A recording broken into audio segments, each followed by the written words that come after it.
Hello everyone, welcome back to my YouTube channel. आज मैं volume and surface area से related एक और क्वेश्चन लेके आया हूँ। इस पे मैं क्वेश्चंस बहुत सारा करा रहा हूँ, आपको समझाने की कोशिश कर रहा हूँ कि फार्मूला कैसे अप्लाई करना है, क्योंकि डायरेक्ट फार्मूला नहीं दिया रहता है। उस पर आप वेरिएबल में वैल्यू पुट करें और डायरेक्ट उसका वॉल्यूम या सरफेस एरिया निकालें। इसमें थोड़ा समझना पड़ता है। वही ट्रिक है, वही कंसेप्ट है। अगर समझ में आ गया तो इसमें कुछ भी नहीं है, बहुत आसानी से क्वेश्चन को सॉल्व कर लेंगे। जैसे एक सॉलिड स्फेरिकल बॉल है of iron with radius 6 centimetre.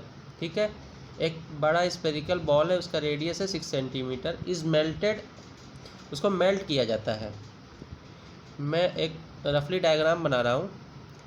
Suppose करो ये सॉलिड स्फेयर है, इसका रेडियस 6 सेंटीमीटर है। ठीक है, इसको मेल्ट किया जाता है और इसको रिकास्ट किया जाता है 3 सॉलिड स्फेरिकल बॉल्स में। सपोज़ करो एक बॉल इस शेप में बना, थोड़ा सा बड़ा, थोड़ा सा छोटा।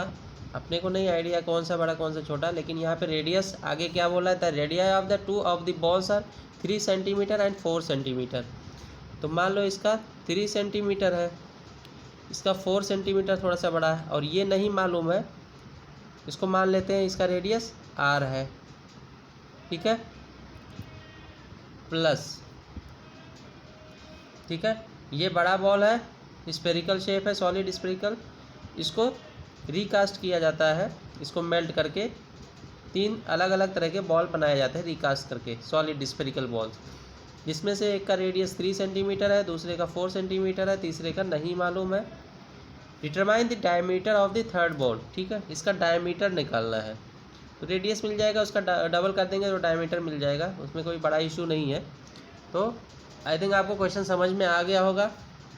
तो इसमें बड़ा स्फेयर जो है वो क्या नाम है, जिसको रिकास्ट किया जाता है, उसका रेडियस मान लीजिए इसको कैपिटल R लिखते हैं। ठीक है, इसको capital R equals to 6 centimetre. ठीक है, एक रेडियस है बॉल का small r1 equals to 3 centimetre, r2 दूसरा बॉल 4 सेंटीमीटर, तीसरा r3 थर्ड रेडियस मान लेते हैं उसका r सेंटीमीटर है। ठीक है, अब यही रेडियस निकालना है, डायमीटर निकालना है।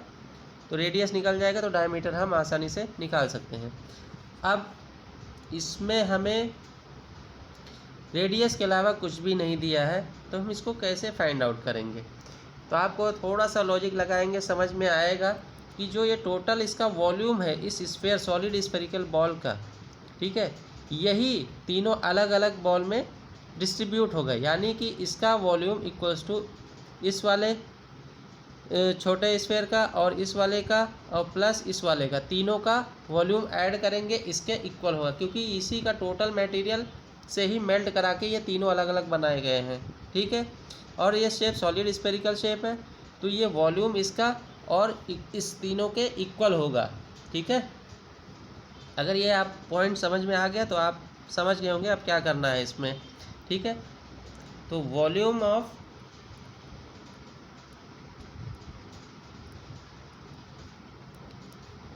द बॉल मेल्टेड, जिसको मेल्ट किया जा रहा है, equals to the volume of 3 balls,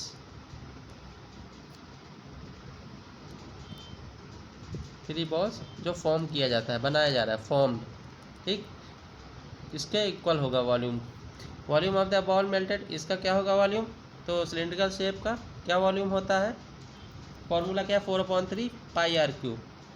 तो 4/3 pi capital R cube equals to 4/3 pi पहले वाले का small r1 cube plus 4/3 pi r2 cube plus 4/3 pi small r3 का क्यूब। यही फार्मूला है, तीनों का वॉल्यूम ऐड करेंगे, छोटे बॉल्स जो फॉर्म हुए हैं इस बड़े वाले वॉल्यूम के बराबर होगा। ठीक है, 4 अपॉन 3 पाई आर क्यूब, इसको लिख लेते हैं ऐसे, और सब में कॉमन ले लेते हैं 4/3 पाई R1 cube plus R2 cube plus R3 cube. ठीक, 4/3 पाई दोनों साइड है, ये कैंसिल हो जाएगा, बचेगा R cube equals to R1 cube plus R2 cube plus R3 cube. अब R कैपिटल R की वैल्यू है 6 सेंटीमीटर, 6 का cube equals to small R1 की वैल्यू 3 सेंटीमीटर, इसका क्यूब, स्मॉल R2 4 का whole cube plus R3 variable है, यही मालूम करना है हमें। तो ये हो जाएगा 216, इसका 3 टाइम्स करेंगे, 6 का मल्टीप्लाई इक्वल्स टू 27 प्लस ये हो जाएगा 64 प्लस R3 क्यूब। एक साइड कर लेते हैं, R3 का क्यूब 216 माइनस 27 माइनस 64,